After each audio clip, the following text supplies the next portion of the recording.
అక్షరాస్యత ఉద్యమానికి ప్రాణం పోతుంది, ముందుకు వచ్చింది ఎక్కువగా జరిగింది. ఎస్సీ ఎస్టీ బీసీ వాళ్ళే నా దగ్గర కంప్లీట్గా పోటీ ట్రై చేశాను కదా. వాళ్ళ దగ్గర అయినప్పుడు వాళ్ళ భావాలను పంచుకోవడం, వాళ్ళ స్పందన చూడటం ఆయనకు అర్థించిన అవకాశం నాకు తగ్గింది. చాలా ప్రకటిస్తూ చాలా ఉన్నతంగా ఉంటుందో ప్రపంచ దృష్టిని ఆకర్షించింది. అది దళితుల్లో వేదన, బాధ. అది ఎలాంటి మార్పు రాబోతుంది, దాన్ని మనమంతా కూడా స్వాగతం పడాలి. మార్పు అంటే ఒక కాలు గర్భకేస్తే కూడా మార్పు, ఒక కాలు మార్పు, అలాంటి ఆనందకరమైన మార్పు. అసలు అక్కడికి ఏం జరుగుతుంది, సంబంధమైన మార్పు తెలియజేస్తున్నాను. అలాగే గారికి ఆది గారికి మిత్రుడు ఇక్కడ వచ్చిన వాళ్ళందరి గురించి వాళ్ళ అభిప్రాయాన్ని ఆవిష్కరిస్తారు. నేను పుస్తకం ఆవిష్కరించే నా క్రమంలో చేశాను. ఈ పుస్తకాన్ని ఆవిష్కరించడం నా అదృష్టంగా భావిస్తున్నాను. నేను ఈ మహాసభలో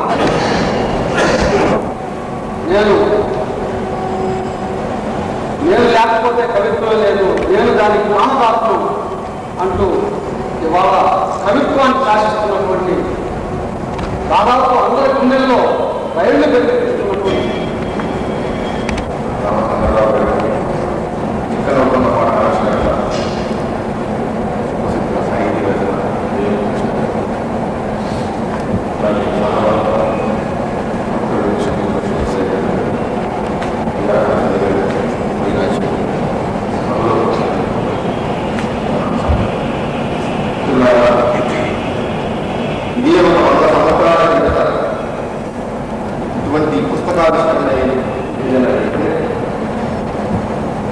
మనలో సగానికి సగం మంది లేదా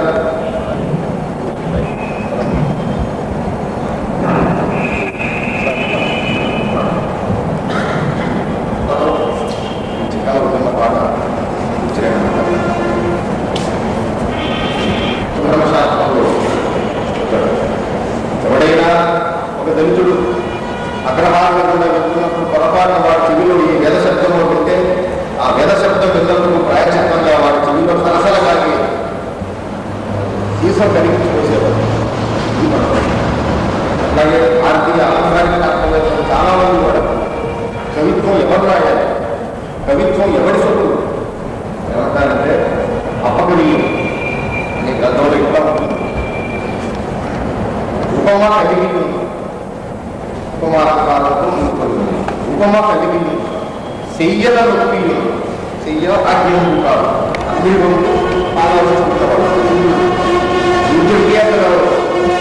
హక్కులే అవకాశం చెప్తాడు.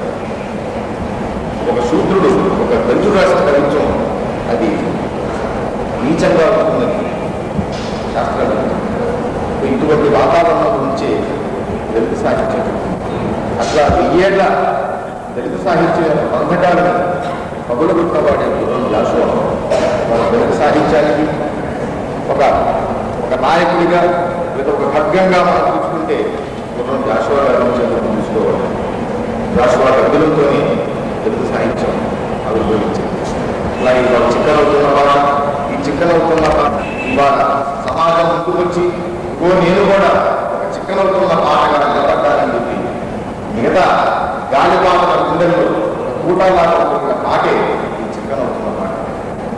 తెలుగు సాహిత్యంలో ఇంతకు ముందు ఎన్నడూ లేని విధంగా ఇంతకు ఎవరు ఇట్లా వస్తుందని ఎవరు ఏ విమర్శకులు కానీ ఎవరు ఊహించని విధంగా 85 నుంచి తెలుగు సాహిత్యంలో దళిత కవిత్వం ప్రవేశించింది. కవిత్వం వేరు, సామాజిక జీవితం వేరు ఎప్పుడూ కాదు. సామాజిక సంఘటనలు, సామాజిక జీవితంలో ఉన్న ప్రతిస్పందనలన్నీ కూడా కవిత్వంలో ప్రతిబింబిస్తాయి. 85 అనేది ఆధునిక తెలుగు సాహిత్యంలో ఒక మలుపుగా మనకు గుర్తుండిపోతుంది. కారంచేడు సంఘటన ఇప్పటికీ ఎవరు మర్చిపోలేదు. కారంచేడు సంఘటనతోనే తెలుగు సాహిత్యం ఒక మలుపు తెచ్చుకుంటారు. ఒక పశువులుగా, ఒక వేట జంతువులుగా చూస్తున్నది ఎవరో దళిత కవులు గుర్తించగలిగారు 85 నుంచి. ఆ 85 నుంచి పరిణామమే ఈ చిక్కనవుతున్న పాట కవితా సంఘటనలో రైతులన్నీ కూడా. ఇందులో ప్రతి కవి చాలా స్వచ్ఛంగా, చాలా నిర్భయంగా, చాలా నిర్మలంగా తన తరతరాల వేదనంతా కూడా కవులు, దళిత కవులు ఇందులో ఉన్న కవులందరూ కూడా స్వీకరించారు. నిన్న మొదటి దాకా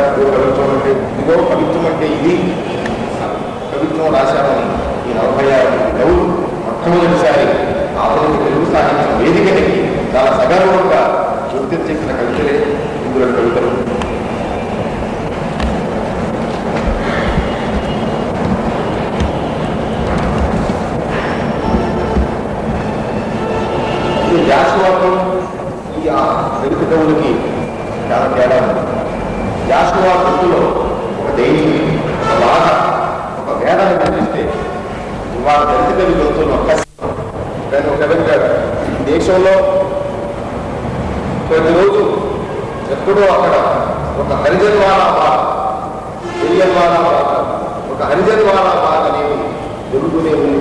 ఎక్కడో అక్కడ ఒక సజ్జన కూడా ఒరిస్సాలు ఎక్కడైనా కావచ్చు ఈ దేశంలో ప్రతిరోజు ఎక్కడో అక్కడ హరిజన్వాలా బాధ సంఘటనగానే మారిపోతుందని ఆధునిక ప్రసీల్ అనేవాడు హెచ్చరిస్తాడు. దళితుల సాంస్కృతిక హక్కులు కూడా ఈ దేశంలో దోచుకున్నారు. అందుకే ఒక చిన్న కలెక్టర్ గుర్తులే లేనితనం మా చిరునామా మంది సూర్యుడు సమసాక్షి సూర్యుడు దేశంలో ఒక సూర్యుడు ఒక దళితులు ఇద్దరి కష్టపడతారు. సూర్యుడు ఏ విధంగా ఆకాశంలో ఉదయిస్తాడు ఆ విధంగా దళితుడు కూడా తన శ్రమలో ఉదయించి శ్రమంగా కష్టపడతారు. అందుకే మాకు సూర్యబింబం మా ముద్దుగా మేము తెలుస్తున్నాం తప్ప ఒక ఆచారం కాదు, ఒక కృత్రిమైన వేషం కాదు వచ్చి ఈ బొట్టు మీద నాకు పెద్ద ముందు మీద జరుగుతుంది.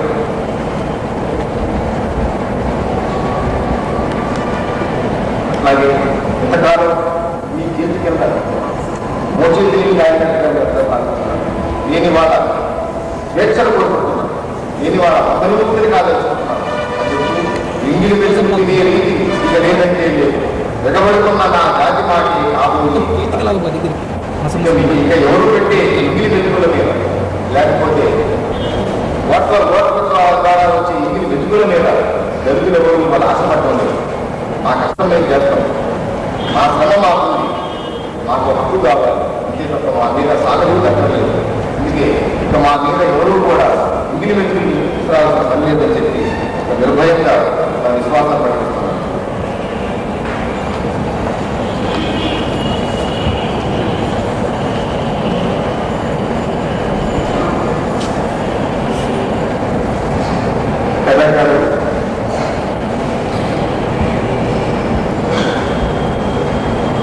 మా చెమటను ఉప్పుగా మార్చుకున్నామే కానీ మీ ఉప్పు మేము ఏనాడు కాలేదు.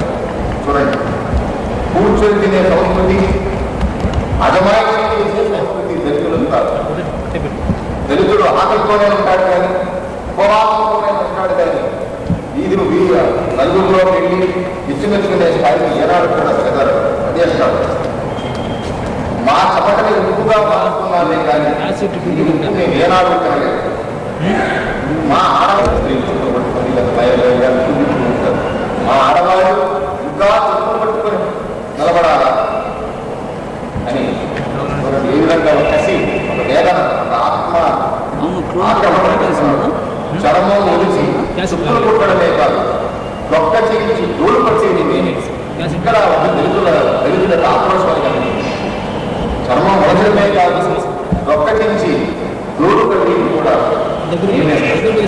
మేమే లేకపోతే మేమంతా వెనకబడ్డవాళ్ళైనా మీ ముందుంటే మీ పెళ్లిళ్ళు ఊరేగించబడతాయి, మీ శవాలు శవానికైనా వివాహానికైనా దళితులు లేకుండా దళితులు డబ్బు కొట్టాల్సిందే, దళితులు పాడబోయాల్సిందే, పాడగట్టాల్సిందే, వీరబాబులాగా చిట్టుమంటలు కల్పించాల్సిందే. అలాగే మేము లేకుంటే మీ పెళ్లిళ్ళు ఊరేగింపులు కావు కదా, మీ శవాలు కూడా లేవని చెప్పి ఈ దేశంలో దళితుడు ఏ విధంగా ఈ దేశస్తులకి ఎంత కనపడ్డాడు, ఎంత చాకరీ చేస్తున్నాడు అని ఆధునిక కవి తన తరతరాల తాతల మనసత్వాలంతా కూడా ఇవాళ చిత్తనంలో ఉన్న పాటలో రికార్డు చేశాడు.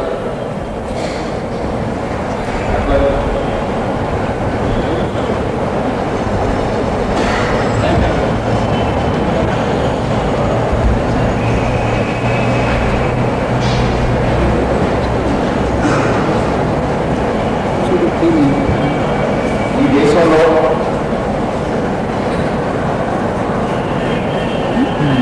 దేవాలయ వ్యవస్థ ఎంత దూరంగా ఉంటుంది. అంతరాన్ని పాటించే కాదు, అగ్రవర్ణకులకే కాదు, దేవుళ్ళకు కూడా ఉందని వేల సంవత్సరాల మన చరిత్రలో చూసుకుంటారు. నిమ్మహమ్మడి వరకు మన గాంధీ గారు అంజల్ పేరు పెట్టడం వరకు కూడా ఇప్పటికీ తెలంగాణ సంగారెడ్డి ప్రాంతంలో ఒక నెల కింద పేపర్ దళితులకి ఆలయ ప్రవేశం చేయకుండా వాళ్ళు ఏదో నాటకం చేసుకుంటారనుకుంటే ఆ నాటకాన్ని అనుమతి ఇవ్వకుండా వాళ్ళని దేవాలయంలో రానివ్వకుండా చేశారు. కర్ణాటకలో ఒక గ్రామంలో ఒక దళితుడు ఏదో పాపం పూజ చేసుకుందామన్న దేవుడికి దండం పెట్టుకుందామన్న గుడిలోకి పోతే అక్కడ చూసిన పూజారులు లేదా అక్కడ వెంటనే ఆ దళితులు పట్టుకొని చెప్పును ఒక స్కూల్ లాగా చేసి చెప్పుతో అలాగే తీసి ఆ దేవాలయం ప్రవేశం చేసిన దళితుడి నోట్లో పెట్టారు. ఇది ఈ దేశంలో జరిగింది. పురాణాల గురించి కానీ కట్టుకథల గురించి కానీ చెప్పడం లేదు. ఒక 4-5 సంవత్సరాల నుంచి జరిగిన ఒక సంఘటన చెప్తున్నాను. ఆ సంఘటన ప్రస్తావించి కొన్ని శిఖామణి మాట్లాడు. రే లలితా కొరక ఏమి సిగ్గుగా ఉందా, అసహ్యంగా ఉందా, రోతగా ఉందా, ఈ పేరు మనిషి అంటే ఒక మనిషిని ఇంతకంటే అమానవీకరణ అంటే ఒక మనిషిని మనిషిగా నిజానికి ఏ జంతువు కూడా చేయని పనిని ఒక మనిషి ఇంకొక మనిషి చేత జీవించాలంటే ఇంతకంటే దారుణంలో ఒకసారి చూసాడు. ఆ ఆవేశం ఆపుకోలేక, ఆ భావోద్వేగాన్ని ఆపుకోలేక ఒరే లంగా పడకాలని కనిపించారు. నిజానికి ఈ కాలం వల్ల ఒక దిట్టుగా ఉంది, ఒక స్త్రీని అడ్డంగా దిట్టుగా ఉందని చెప్పన్నారు. కానీ ఒకసారి మన కవి అర్థం చేసుకోవాలి, ఆ సన్నివేశాన్ని అర్థం చేసుకోవాలి. కవి పొందిన మానసికమైన ఉత్తరమైన అర్థం చేసుకుంటే తప్ప ఈ కవిత దయచేసి మీరు పుస్తకాన్ని అందరూ పొందాలని నేను ఆశిస్తున్నాను. అందుకే నేను విపులంగా గురించి నేను వెళ్ళడం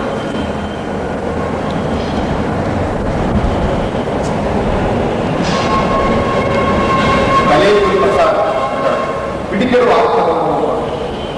ఇవాళ దళితుడు కోరుతుంది పిడికెడు అన్నం కాదు. దళితుడికి ఎవరు అన్నం పెట్టవలసిన అవసరం లేదు ఈ దేశంలో. దళితుడు కష్టపడి తన అన్నాన్ని సంపాదించుకోగలడు. కానీ వాళ్ళ దళితుడు కోరుతుంది పిడికెడు ఆత్మగౌరవం. నేను కష్టపడుతున్నాను, నేను నీలాగే నల్లబట్టి వేసుకుంటున్నాను, నేను నీలాగే నా అక్షరాలు నేర్చుకున్నాను, నీకు నాకు ఏమిటి తేడా? నన్ను గౌరవం, నేను నిన్ను గౌరవిస్తాను, నేను నిన్ను గౌరవిస్తున్నప్పుడు నన్ను ఎందుకు గౌరవించమని ప్రశ్న వచ్చినప్పుడు దళితుడంటాడు నాకు పిడికెడు అన్నం కాదు, పిడికెడు ఆత్మగౌరవం కావాలి. నేను ఎప్పుడు పుట్టానో తెలియదు, కానీ 1000 ఏళ్ల క్రితం ఈ గడ్డ మీద నేను తప్పబడ్డాను. పునరటి మరణం, పునరటి జననం నాకు కర్మ సిద్ధాంతం తెలియదు, కానీ మళ్ళీ మరణించిన చోట నేను పుట్టుకున్నాను. నా దేశం ఈ దేశంలో కరిగిపోయి గంగా సింధు మైదానమైంది. నా కనుగుడ్లు కన్నీరై గ్రహిస్తే ఈ దేశంలో జీవనములు ప్రవహించాయి. నా కనుగుడ్లు కన్నీరై గ్రహిస్తే ఈ దేశంలో జీవనములు ప్రవహించాయి. తన దేశాన్ని మిత్రుడు దేశాన్ని కూడా దాన్ని బ్రిటిష్ వాడు కట్టిన బ్రిటిష్ వాడు మన దేశాన్ని 200 సంవత్సరాలు మాత్రమే లాక్కున్నాడే, మనల్ని బానిసగా చేశాడే భారతీయులు. కానీ దళితుడి దేశం, ఈ దళితుడి దేశం, ఈ దళితుడి దేశాన్ని 1000 సంవత్సరాలుగా లాక్కుని మన బానిసగా దానికి మన నిజానికి దళితుడి స్వాతంత్ర ప్రమాదం. మన నిజమైన స్వాతంత్రం మనం కాలేదు కనుక నిజమైన స్వాతంత్రం రావాల్సిన అవసరం ఉంది అని వాళ్ళ దళితులంతా గుర్తించాల్సిన అవసరం ఉంది. అయితే ఇది ఒక సాంస్కృతికపరమైన పోరాటంగా స్థాయి కానీ రేపు తప్పకుండా ప్రజా పోరాటంగా, ఆర్థికపరమైన పోరాటంగా, సమానపరమైన పోరాటంగా ఉంటుంది. మొదట మాత్రం సాంస్కృతికపరమైన పోరాటంగానే వీడియోలో వస్తుంది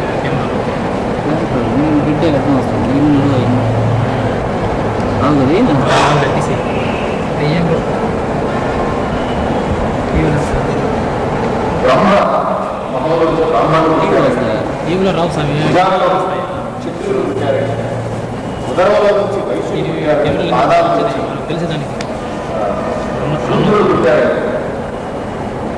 శాస్త్రాలు. అదే దాన్నే బ్రాహ్మణీయ భావకాలం, హిందూ భావకాలం దాన్నే దాసు అంటాడు. ముసలివాడైన బ్రహ్మ ముసలివాడు ముసలివాడైన బ్రహ్మం నలుగురు పుత్రులు పుట్టుట విన్నాము, కానీ పసరను కన్నా ఈనుడు అభాగ్యుడైన ఈ 5వ కులకు ఎవడమ్మా అసలు ఓ వర్తమాన చెలివాడైన బ్రహ్మకు నలుగురు పుత్రులు పుట్టుట చాతుర్వర్ణ్యాలు 4 కులాల పుత్రులు పుట్టారని విన్నాను, కానీ ఈ 5వ కులకు ఎక్కడి నుంచి వచ్చాడు? ఇది జాతీయ వేసిన ప్రశ్న.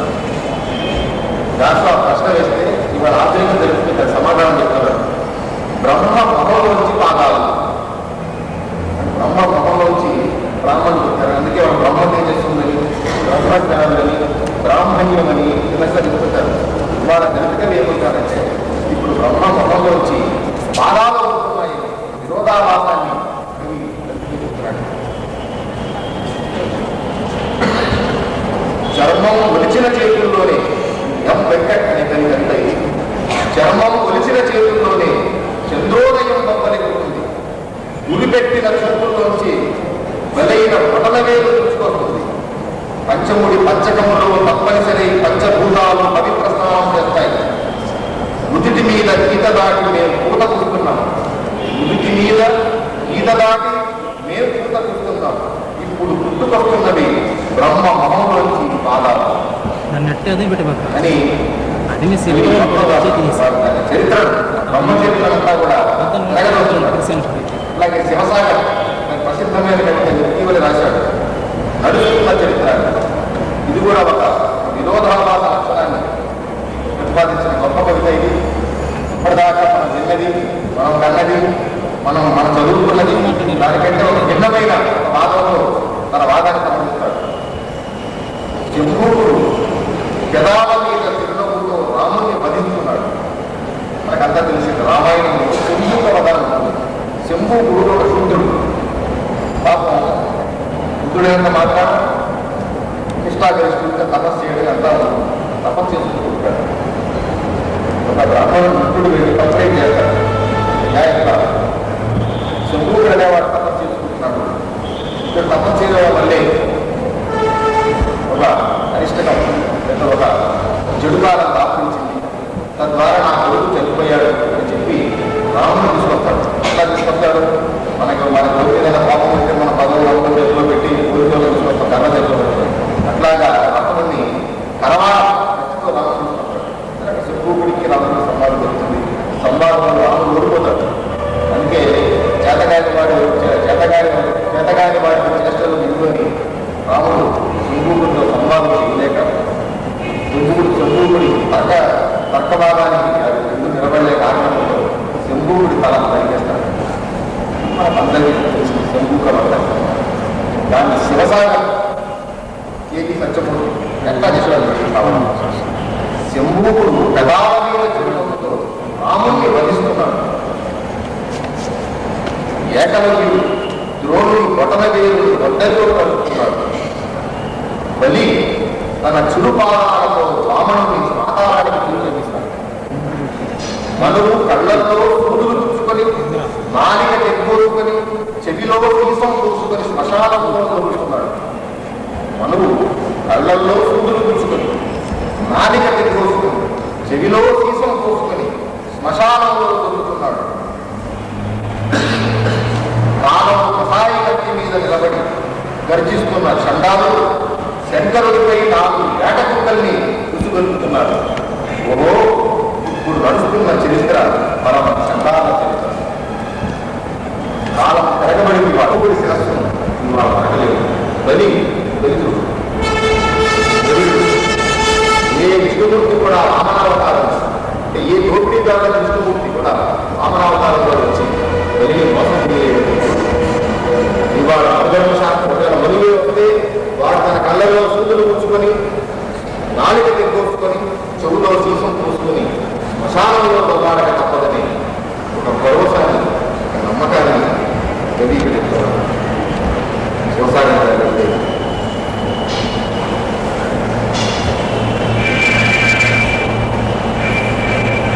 ఇలాగే భాష విషయంలో నిజానికి మనది కాని భాష మాట్లాడతారు. మనది కాని భాష పాఠ్య పుస్తకాల్లో చదువుతున్నాం. మనది కాదైన పదాలు భూమి మాట్లాడుకునే ఇతర భాషలో నుంచి ఇవాళ కొత్త శిక్షణ, కొత్త పదబంధం రావాలని చాలా సూచించారు. అట్లా మహారాష్ట్ర వాళ్ళ కేవలం తెలుగు సాహిత్యం, దళిత ఉద్యమం అనేది ఆంధ్రదేశంలో పట్టణం కాదు. దాదాపు 1960 ఆ ప్రాంతంలోనే మహారాష్ట్ర ప్రాంతంలో ఈ ఉద్యమం ఉంటుంది. 80 ఆ ప్రాంతంలో దళిత పురుగు, దళిత చిరుకుల పేరులో మొట్టమొదటి మహారాష్ట్రలో మా ఉపచారని తోడ్పడి దళిత కుమారులు ఇచ్చిన గౌరవంగా కూడా ఉద్యమంగా ఇచ్చారు. అట్లాగే వాళ్ళ కర్ణాటకలో, గుజరాత్లో, తమిళనాడులో, అట్లాగే ఒడియాలో చాలా చోట్ల కూడా దళిత జీవితం మా సాహిత్యం మా బాధని మా వేదికలు నిలబడి మీరు బాధలు చెప్పడం అని వాళ్ళ మొత్తం యాభై భారతదేశంలో కూడా వాళ్ళ చైతన్యంలో కూడా ఈ రకమైన చైతన్యం వస్తుంది. అట్లాగే భాష విషయంలో కూడా నిజమే మా కోరి తరగతి మా నాలుగో మందం తెలుసులకు ఇన్ని రకాలుగా ఎన్ని రంగాలలో మోసం జరుగుతుందో అన్యాయం జరుగుతుందో మొదటిసారి గుర్తించారు. అన్ని రకాల కుల పీడనలు, ఆర్థిక పీడనలు, ఆత్మగౌరవ పీడనలు, అన్ని రకాల. అట్లాగే వాళ్ళ పెద్ద కవి ఒక ఊగితనంతో లేకపోతే ఒక నంగిరి గిరితనంతో మాట్లాడటం లేదు. బియ్యం సుందరరావు ఒక యువక వెంటాడు మనసులో ఊరుకున్న మూడో పనులు తెలుస్తుంది. సింబల్ చూస్తున్నారు. మనసులో ఉడుకుతున్న మూడో పనులు తెలుస్తుంది. మసులుతున్న కొండ మీద ఊపుడు తొలగిపోయింది. మసులుతున్న కొండ మీద మనం మూత పెడితే ఆవిరికి మూత ఎగిరిపడుతుంది. రెండు శక్తివంతమైన ప్రతీకలు చూస్తున్నారు. ఒకటి మూడో కన్ను అక్కడదే పోయింది. ఇక ఎన్నటికీ మా చెమటను మీ సవాలపై పైసలుగా ఏమో. ఇక ఎన్నటికీ మా చెమటను మీ ఇక్కడ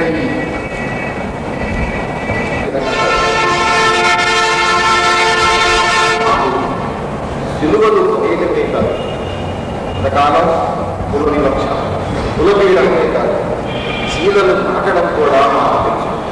ఇక్కడ తెలుగులో వచ్చిన ఆగ్రహం తెలుగువాడు ధిక్కారానికి సిలువలు మాకు పూర్తినే కాదు అవసరమైతే చీలలు కూడా పడతామని ఎందుకవి పక్ష కోట్లాది పక్షంగా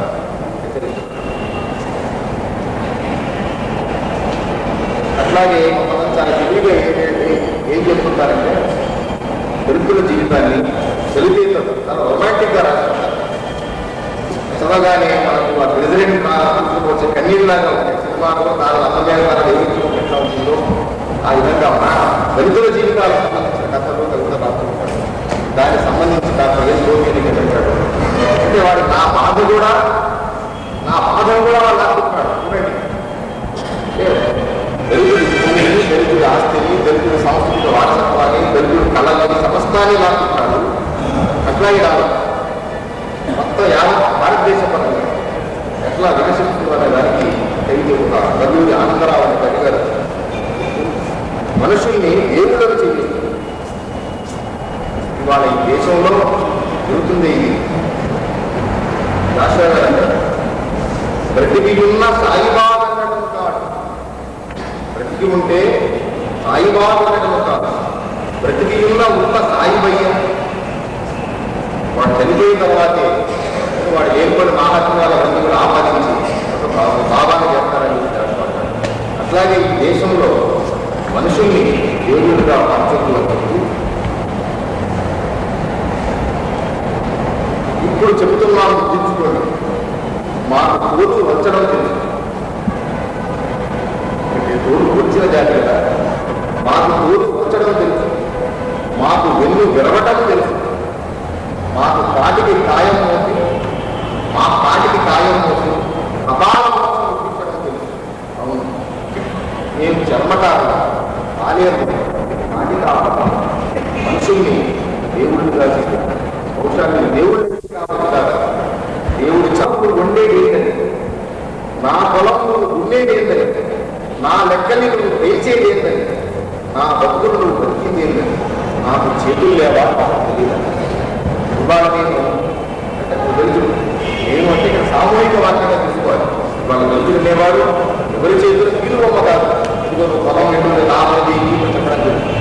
నేను ఇంటికి పెట్టాను, ఆకులు వేయగలను, నాటాకులు పట్టగలను, పొలానికి వెళ్ళగలను, సమర్థము నేను చేయగలను. అంతే తప్ప నీ చేతిలో రిమోట్ కంట్రోల్ లాగా ఉండి నేను ఒక మరబొమ్మలాగా కారణం చెప్పి అని ఒక స్వేచ్ఛను, తన ఆత్మవిశ్వాసాన్ని అది ఇక్కడ స్వేచ్ఛగా పెడతాను. ఇలాగే జాగ్రత్త. ఒకవేళ పూర్వాశ్రమంలో లేదా పురాణ కాలంలో మీ తాత ముత్తాతలు చేసినట్టుగా నన్ను వంచిద్దామనుకున్నావా?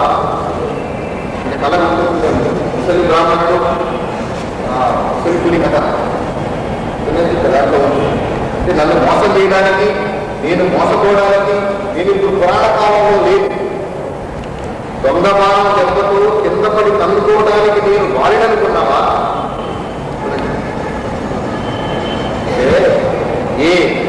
మంచితనం చెప్పుచాటుగా కొట్టిన బాణంలో దొంగచాటుగా బాణం వేయడానికి, దొంగచాటుగా బాణం దెబ్బతినడానికి నేను బారిననుకున్నావా? మనకు పక్కిలిరిచేవాడిని నేను, రంగుల్ని ఉరి తీసేవాడిని, నన్ను గుంటోటి చేసిన ఈ దేవుళ్ళ చర్మం ఉడిచేవాడిని. రంగులు రంగులంటే 4 రంగులు చాతుర్యాలు, రంగులు బయటపడటం కలిగిన ఈ వడదయ్యని కలిగి మనకు మక్కిలు ఇచ్చేవాడు. బహుశా ఎప్పుడు బయటపడిన వాక్యాలు ఈ 1000 తెలుగు సాహిత్యంలో ఎవరు విని ఉండరు. వర్తమానంలో మనవులో ఉచ్చబోతారని కానీ, జాగ్రత్త మనవు మక్కిలు ఎదురుదాలని కానీ ఈ వాక్యాలు ఎప్పుడు కూడా ఎవరు అనలేదు.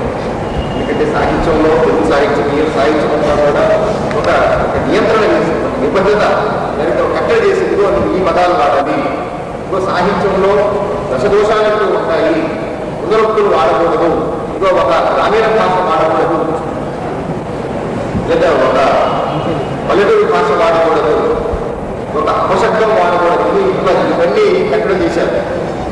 కానీ వాళ్ళ కవి వీటన్నిటి మీద సిగ్గుబాటు వారిని వెలుపెట్టుకున్నారు.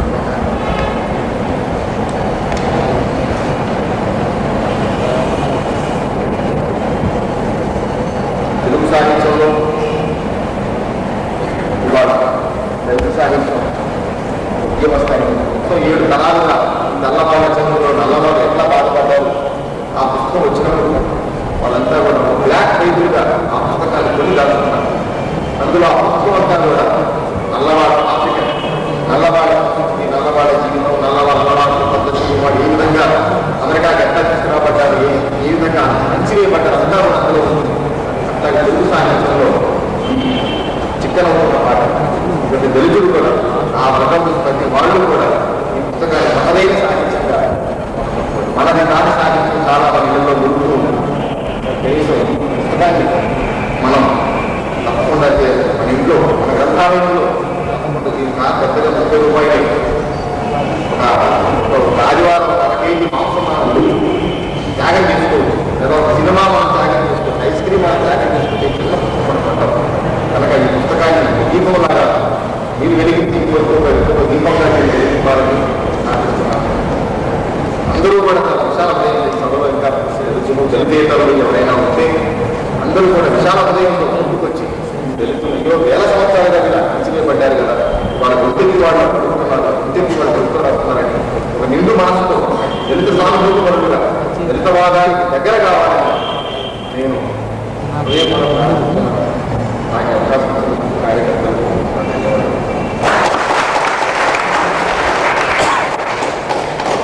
దళితులో 4 వంకర కోటలు తర్వాత కదా పాట చిక్కనయ్యేది అనే వర్తయ్య కవితలో ఒక భాగం ఉందో దాన్ని తీసుకొని టైటిల్ చేసుకున్నది సంకలన కథలో. కాబట్టి సంజీవన్ గారి విజ్ఞప్తి ఏమిటంటే ఇది కవిత్వమే, పాటల పుస్తకం కాదు.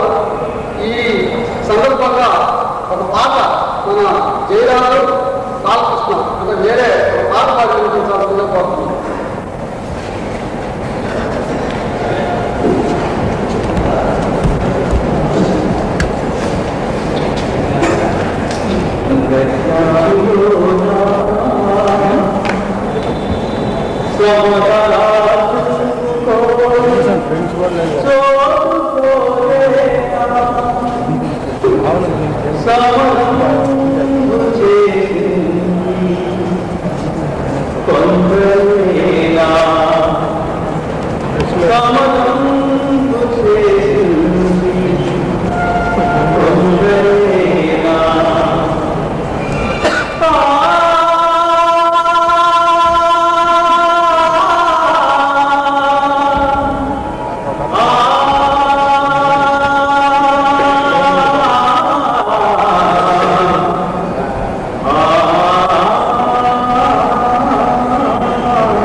మిత్రులారా, ఈ సభలో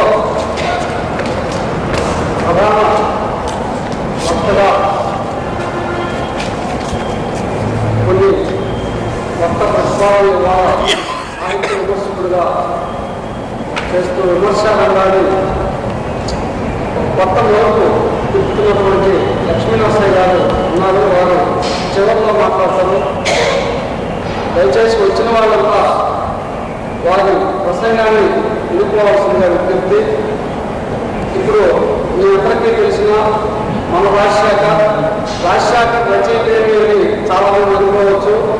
ఆయన రచయితలు వారు ఈ నెల్లూరు జిల్లాలో నడిచినటువంటి సారా పోరాటం, సారా ఉద్యమాన్ని నడుస్తున్న చరిత్రనే వక్రీకరిస్తూ ఉంటే ఆ వక్రీకరించిన ఆ చరిత్రను సక్రమంగా రాయడం కోసం ఆయన ఒక ప్రయత్నం పెట్టి దాని మీద అంటే ఆయన అవసరం వచ్చినప్పుడు కొన్ని సందర్భాల్లో కొన్ని వ్యాసాలు రాస్తుంటారు. అయితే వేరే పేరుతో ఎక్కువ రాస్తూ ఉంటారు. ఇప్పుడు శ్రీ రాజశేఖర్ ప్రసంగిస్తారు. వారిని ప్రసంగించాల్సిందే.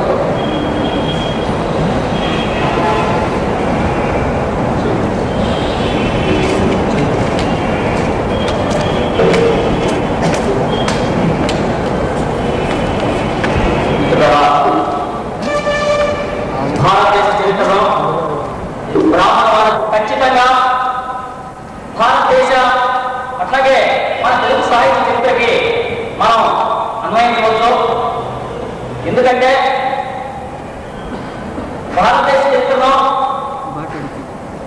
రాసింది ఇప్పుడు రాస్తూ ఉన్నటువంటి దాదాపుగా బ్రాహ్మణవాద చరిత్రకారులే తమ చేతిలో పెన్నును పెట్టుకుని భారతదేశ చరిత్ర మొత్తాన్ని కూడా తలకిందులుగా ఎక్కించడం అనేది జరిగింది. దాన్ని కారణంగా నిలబెట్టి ఒక స్పష్టమైనటువంటి రూపురేఖలతో మనం ముందుకు తీసుకురావడం కోసం, నిజమైన చరిత్రను ఎక్కించడం కోసం అంబేద్కర్ ఆనాడే ఒక ప్రయత్నాన్ని పెట్టడం జరిగింది. అయితే ఆ ప్రయత్నం తిరిగి మళ్ళీ 70 సంవత్సరాల తర్వాత ఈ రోజు ఉన్నటువంటి చరిత్రకారులు చేస్తూ ఉన్నారు. దీన్ని కనుక మనం సాహిత్య చరిత్ర కనుక నేరుగా అర్థం చేసినప్పుడు సాహిత్య చరిత్రలో కూడా ఇదే మనకి కనిపిస్తూ ఉంటుంది. ఈ రకంగా తెలుగు సాహిత్య చరిత్రలో కారణాలను నిలబెట్టడం కోసం, వాస్తవాన్ని వాస్తవంగా చెప్పడం కోసం, కారణాలను నిలబెట్టి వాస్తవ చరిత్రను మనం ముందుకు తీసుకురావాల్సిందిగా మనం పరిగణించాల్సిన అవసరం ఉంది. దీంట్లో ఉన్నటువంటి కథల్లో పిసి రాముడు రాసినటువంటి కొత్తని పుట్టిన రాజకీయాన్ని చిత్రం చేయాల్సిందే. ధర్మ జలాన్ని దోచి హర్మ్యాలను నిర్మించుకునే ఈ దుర్మార్గపు దోపిడీ వ్యవస్థను నిలువుగా కూర్చాల్సిందే. మనం ఇక ప్రత్యక్ష యుద్ధానికి సంబంధం కావాల్సిందే. ఈ చరిత్రను తిరిగి రాయాల్సిందే అంటూ చరిత్ర తిరగాల్సినటువంటి సాహిత్య చరిత్ర తిరగాల్సిన అవసరాన్ని గురించి ఆయన నొక్కితేనే అంటూ ఇదే విషయాన్ని నొక్కి చెప్పడం జరిగింది. పంజరాలు నా శత్రువులు, నా తలలో 1000 కిరటాల బరువు, అయినా నేను ఎవరికి తలవంతను, స్వేచ్ఛ నా చరిత్ర స్వప్నం, నిన్నటి విశిష్ట కళ, ఇప్పుడు నా చేతిలో మట్టి బొమ్మ, మట్టికి ప్రాణం పోసే విద్య కవిత్వం, నేనే కవిత్వానికి దాపనం.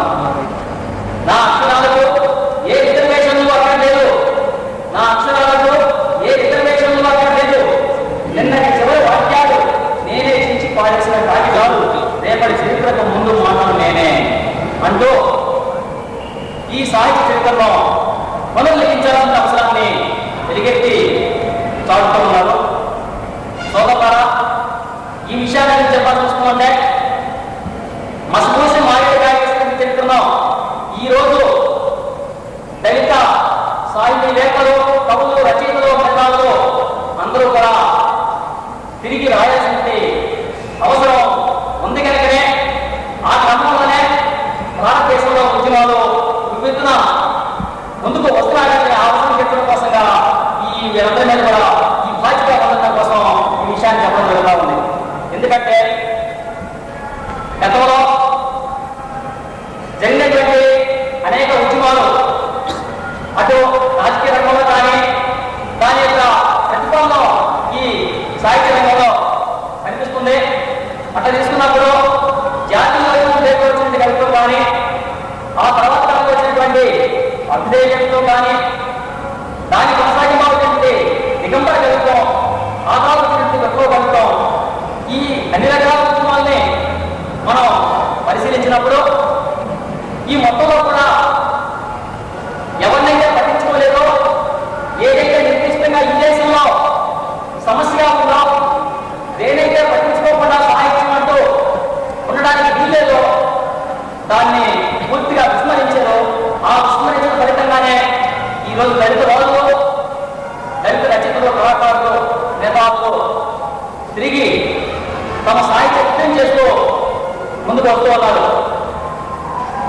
అంటే జాతీయ కాలంలో ముందుగా జరిగింది ఏమిటంటే, ఏదైతే డాక్టర్ అంబేద్కర్ అన్నాడో బ్రాహ్మణ వాళ్ళ చరిత్ర కాలంలో చేసినటువంటి కుట్ర, ఆ కుట్ర ఫలితంగానే ఆ రోజు జాతీయత్వం అంటే పూర్తిగా బ్రాహ్మణ ఒక అనిర్దిష్టత అనేది రాజ్యం వెళ్తా ఉంది. ఏమిటి అనిర్దిష్టత అన్నప్పుడు, ఏదైతే మన కంటికి కనిపిస్తూ నేరుగా మన వైద్యాల నుండి సమస్య ఉందో, ఏదైతే భారతదేశ సామాజిక వ్యవస్థను ప్రభావితం చేస్తూ దాన్ని నిర్ణయిస్తూ ఉందో, అటువంటి దాన్ని ఆ నిర్దిష్టతని నిరాకరించడమే అనిర్దిష్టత.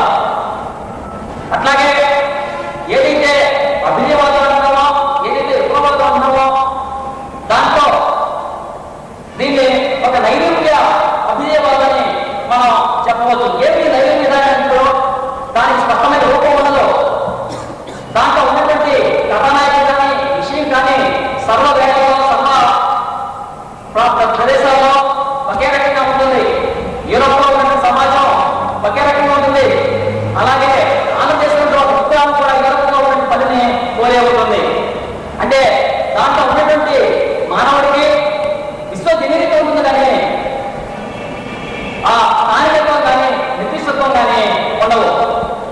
ఉదాహరణ తీసుకున్నప్పుడు అభినయ కవిత్వం వచ్చినటువంటి శ్రీశ్రీ రాసిన కానీ, అట్లాగే అంతకుముందు రాసినటువంటి గురుజాల అప్పారావు రాసిన సాహిత్యం కానీ, ఈ మొత్తంలో కూడా భారత నిర్దిష్టతను గురించి కనీసం కాకుండా అభినయ గురించే మాట్లాడతారు. శ్రీశ్రీ రాసినటువంటి మానవ, అలాగే జగన్నాథ్ రాజచక్రాలు, ఇంకా వేదాంతి, ఇది మొత్తం మనం చూస్తున్నప్పుడు ఈ మొత్తంలో కూడా మనకు కనిపించేది అభినయం. అభినయం మనకు కాదలేం. అయితే ఏ రకంగా అభినయం అంటే నైరూప్య అభినయం వేరు. అంటే అభినయంలో రెండు రకాలు ఉన్నాయి. నిర్దిష్టమైన అభినయం, ఆమూర్త అభినయం. నిర్దిష్ట విప్లవాదం, ఆమూర్త విప్లవాదం. దీంట్లో ఈ దళిత కవిత్వం ఉంటుంది ఖచ్చితంగా నిర్దిష్టమైన విప్లవాదం, నిర్దిష్టమైన తత్వం.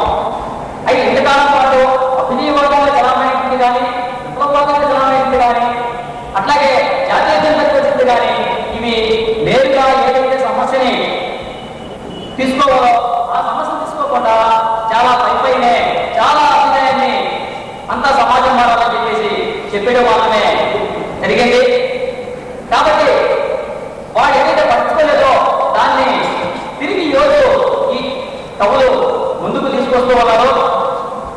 ఈ ముందు తీసుకున్నటువంటి ఈ కవిత్వంలో మనకి స్పష్టంగా నిర్దిష్టత అనేది కనిపిస్తూ ఉందన్నమాట.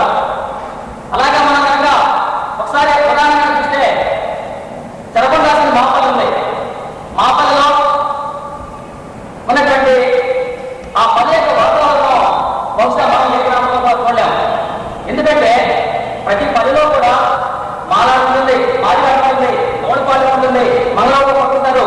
ఇట్లా పాలాలుగా కులం పేరుతో విభజన చేయబడుతుంది. ఆ కులంలో సంబంధాలు ఉండవు, కలిసి ఫోన్ చేయరు, కలిసి ప్రయోగం చేసుకోరు, కొత్త సంబంధాలు ఉండవు. అలాగే ప్రతి గ్రామంలో కూడా రోజుగా కన్నా కొనసాగుతూ ఉంటుంది. ఆర్థిక రంగంలో మన విషయానికి వచ్చేసరికి రెడ్డి కమ్మ ఇంకా కొనసాగుతూ ఉంటుంది. ఇవేవి కూడా మనకి వాటిని నిర్మించం. దాన్ని నిర్మించడం ఏంటి అంటే మామూలుగా పేదలు ఉంటారు, తండ్రి ఉంటారు. అంటే ఈ తేడాన్ని మనం కనుక గుర్తిస్తే ఈ దళిత వర్గం అంటే ఏమిటో, నిర్దిష్ట అంటే ఏమిటో మనం స్పష్టంగా అర్థం చేసుకోవచ్చు. అందుకే ఈ ఉదాహరణ చెప్పడం జరుగుతూ ఉంది. అలాగే ఇప్పుడు ఈరోజు దళిత సాహిత్యం దానికి కారణం మనకు చెప్తున్నది ఏంటంటే ఏదైతే జగన్ నిరాకరించారో ఆ నిరాకరించిన కారణంగా వీళ్ళు రోజు ముందుకు వస్తున్నారు అనేటువంటి. అలాగే ఈ దళిత సాహిత్యంలో కూడా ఉన్నటువంటి పరిమితులు ఉన్నాయి. ఈ రోజు ఏదైతే దళిత సాహిత్యంగా చలామవుతుంది అది కూడా పూర్తిగా అంటే సమగ్రంగా నేను పరిస్థితుంది. అందుకు కారణం ఏంటంటే దీని యొక్క వయసు చాలా తక్కువ కావాలని. ఎవరైతే నిరాకరించినటువంటి వర్గాలు అనుకుంటున్నారో మాదిగా ఈ కులాల నుంచి ఎక్కువగా ఈ దళిత కవిత పేరుతో రాశారు.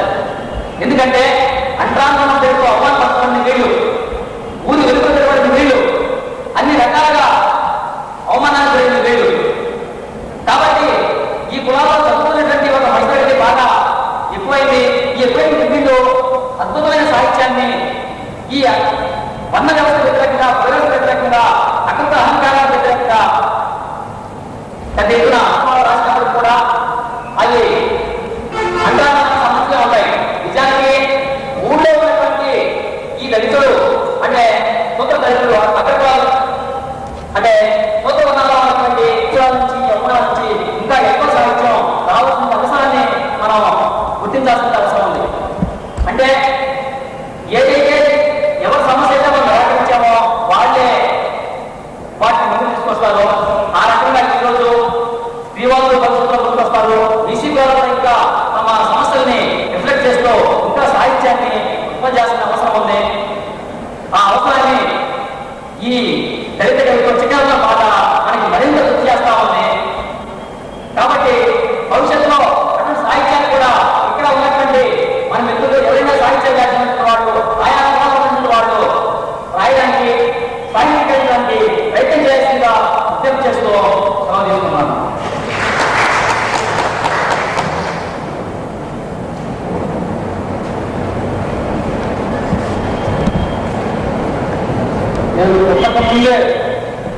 నేను పుట్టక ముందే నా పేరు దేశద్రోహ జాబితాలో నమోదైపోయింది అంటూ నిర్దిష్టంగా ఒక మహమ్మదీ సోదరుడు కాదం మొదలు గారు పుట్టుమచ్చ అనే కవితలో వ్యక్తం చేశాడు. అంటే ఈ దేశంలో రాములు ఈ దేశానికి ఎప్పుడు భక్తి లేదు. రాములు పురోహితులు ఈ దేశాన్ని నాశనం చేశారు. అంటే వాళ్ళే భక్తి పేరుతో దేశం పేరుతో దోచేస్తున్నారు.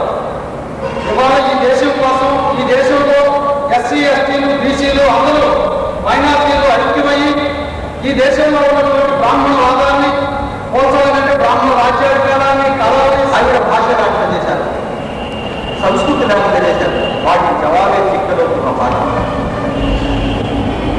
కొంతమందిని భౌతికంగా నాశనం చేశారు కవుల్ని, కొంతమంది వ్యక్తిత్వంలో కూడా నాశనం చేశారు.